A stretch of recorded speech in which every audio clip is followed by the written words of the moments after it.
Here, flushing now, thanks to Veronica carting water. And I imagine if anything was to happen that we needed to evacuate, that we'll just go outside and use our common sense and do whatever it is we need to do. I bought a helicopter too, by the way. Now, I must make special mention of Agri-Food Skills Australia, who are sponsoring this particular program, and so the cost is significantly reduced. Stephanie Devaney, who's the operator I've been dealing with in Manjimup, will be along tomorrow. Please gush all over her and tell her what a fantastic thing this is, because there are other things I want to run. There's an evaluation form. The only two things I need to submit to this particular funding body, which is, from my point of view, where you've got to write reams and reams of reports and God knows what else, this is remarkable. They want a list of participants and an evaluation. So I've got an evaluation form that I'll hand you out so you know exactly the hard questions you need to answer, tick some boxes and a few comments. Please feel free to put as much information on the back of the form as you want, you know, things that you would like, other courses that you think we need to be doing in whatever format it might be. So, without rambling on any further, it's a really full-on 2 days. The first session, Darren's going to be doing his little spiel, and then we're going to be going out to Veronica's place, piling in a few vehicles and taking off, and having an overview of what the property looks like so we know what we're talking about, take photos, whatever it is you want to do. Then we'll be back here for the afternoon session when we're going to be starting. And tomorrow morning, bright and early, we're at Veronica's farm for the practical demonstration on the use of Charles's yeoman's plough. And thank you very much, Charles, for generously lending us your plough and whatever future arrangements we might come to. So thank you very much indeed. So, welcome. Thanks, Kathy. Thank you. Right, welcome everyone. This particular model of workshop I came up with in Spain a few years ago when we were working over there. It was a really tough economic climate for people that had me come out and do consultancies for them as a land planner, which is what I do. And so we thought, well, we'll do the great Aussie thing and put the hat around. So instead of just going and doing a one-on-one thing, we said to them, well, look, if you can get a few mates to come along, well, then they can chip in to make it all, you know, bring a plate, you know, anything. So we did that for you know, we go to a place for one morning and then we go to another place the next morning. We did about 6 or 7 places in 2 or 3 days. So you know, it was a pretty positive experience. Then we formalised it more in the last couple of years. Last year I did a tour of the Americas, so California, Ontario, went to Bermuda, Tennessee, and then New Mexico. We did a whole series of these things, so we sort of polished it up a bit over that time. So what I want to do, and you've obviously read the programs, well, I hope you would, is what we want to do is go through what we call our Regrarian platform, and it's something that I've built over the years. And you know, this particular workshop is, and my platform, if you like, is based on the work of P.A. Yeomans, who was the genius behind the keyline system that many of you will be familiar with. If you're not, we'll talk about that over the next couple of days. So Yeomans came up with what was called the keyline scale of permanence in 1958 in his book The Challenge of Landscape, and then we sort of morphed that, trying to include a whole range of methodologies along the way. So I'll get on with this so you can see what we're all about. Single word. Well, you know where we're from. We're from Bendigo, Victoria. This is part of a presentation I gave in the US last year, just to show them where the priorities are. You guys are also on the other side of the arrow there. Like you guys too, we've got a pretty strong Indigenous history now, part of the world, and it's really familiar about landscape. Those of you who've read Bill Gamage's book, The Greatest Estate on Earth, which is well worth reading, you get a pretty strong sense of that. Just to to give you a bit of my own background, because it's kind of peculiar to, everyone's got their own defining times and moments in their lives which get you to where you're going, and part of mine is this young fella. He's my late father, John Alexander Doherty. He grew up on a farm, on a dairy farm outside of Bendigo, a place called Regrarian in northern Victoria.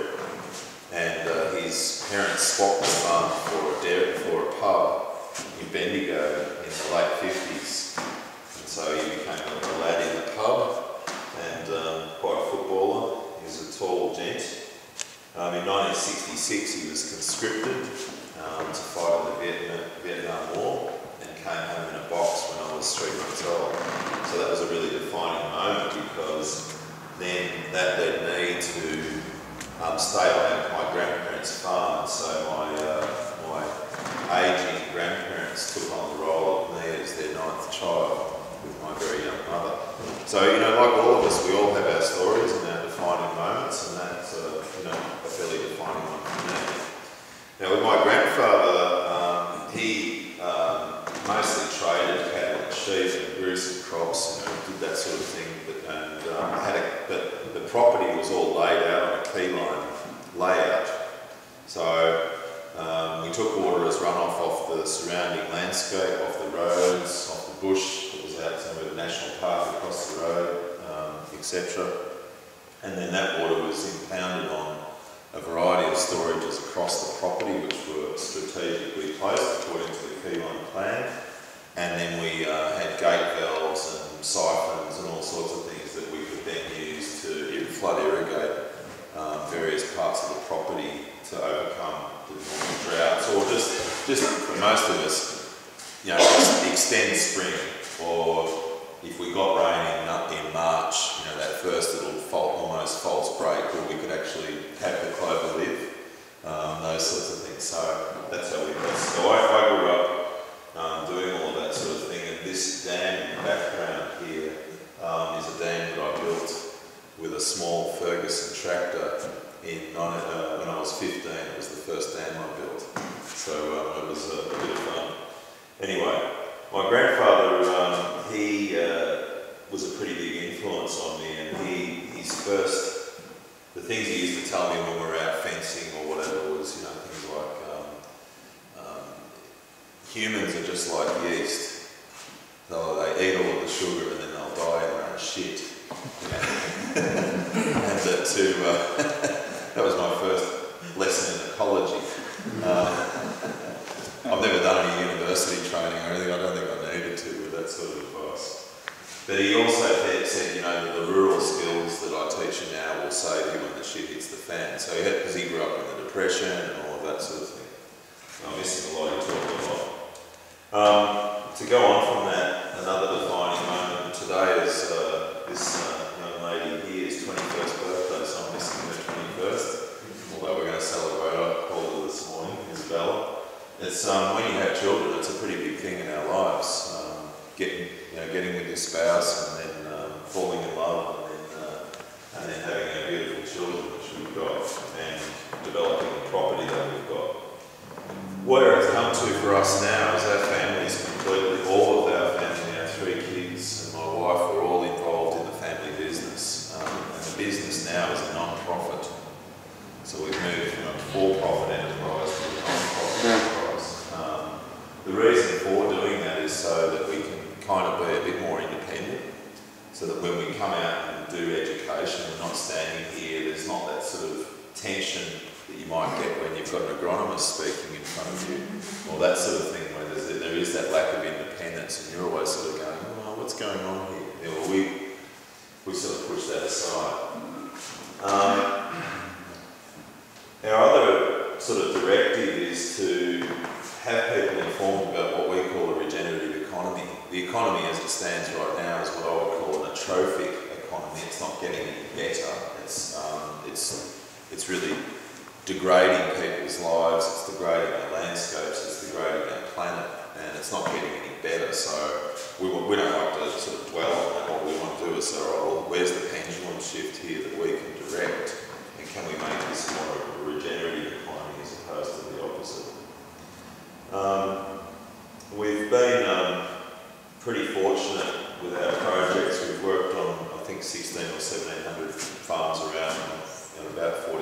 countries. So a lot of my role is to go and cherry pick ideas and practices and whatnot, so that when I come to consult or to this sort of type of event, I can say, all right, well, have you thought of doing this here? You know, you sort of go, this person's in a similar situation, how about we do that? But do it in a framework that doesn't really confine you. So there's the Kirk Gadsby, one of my holistic management mentors, says, you play with a full deck of cards and use the decision making to determine which ones you'll use or which one will be the one that works for you. I've done a lot of events as well. Been very fortunate. We've run a lot of events, and I've been in this position on about 180 occasions with a number of people around the world. It's been really great. Another thing that we're doing is with this guy here who wrote this book, contributed pretty heavily to this book, is writing our own book, which will be out next year, and I'm about a third of the way through it. It's a very basic manual, because what I've identified even for myself, I carry these things around my notebooks, and I always carry about 4 of them with me, because you know how when you've got a notebook, you know, the old elders book or whatever, and you wish you carried it around, and you think, what did I write down all those years ago? What, you know, or just the ready reckoner sort of stuff. How can I calculate this? How can I calculate that? And so I'm trying to make a book that I can just carry one around for myself, because I know there's a lot of other people out there who want that sort of thing. You know, how do I? There's a lot of young people out there who don't even know how to tie a fence knot, or where do I put roads on a farm? How do I calculate what the catchment is of an area so that I can do this? How do I understand the simple steps to putting a grazing plan together?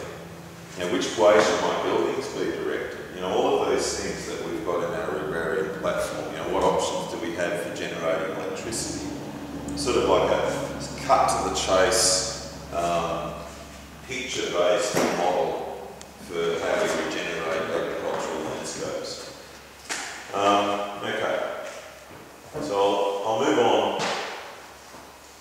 I don't want to really talk about for long some of the issues that we have, because anybody who drives, or in our case, thank you, Michael, Sonia, flies across these landscapes, you can see that landscapes aren't necessarily getting a lot better. And we're in an era now that the Economist magazine wrote about a couple of years ago called the Anthropocene. So we went from a geological period which used to be called the Holocene to now being the Anthropocene. So that means that humans are the primary geological force on the planet. And that's never happened before. We've never had a species which has actually been the primary mover of geology. So just last year, in Canada, there was a single mining project that moves more earth than all of the rivers on the planet, than all of the soil erosion on the planet. I mean, that's where we're at now. That's how omnipotent as a species we are. And you don't, if you just drive around or fly around, you can see that our footprint is pretty significant. I don't know if it's sort of like overreaching the dominion that we were given in Genesis. I don't know if that's what the Lord had in mind. Yeah, it's pretty interesting. So I don't want to dwell on that. Now, some of the other things that are interesting to me, and they're things like carbon sequestration. And it doesn't really matter if you believe in global warming or climate change or not, but there is the fact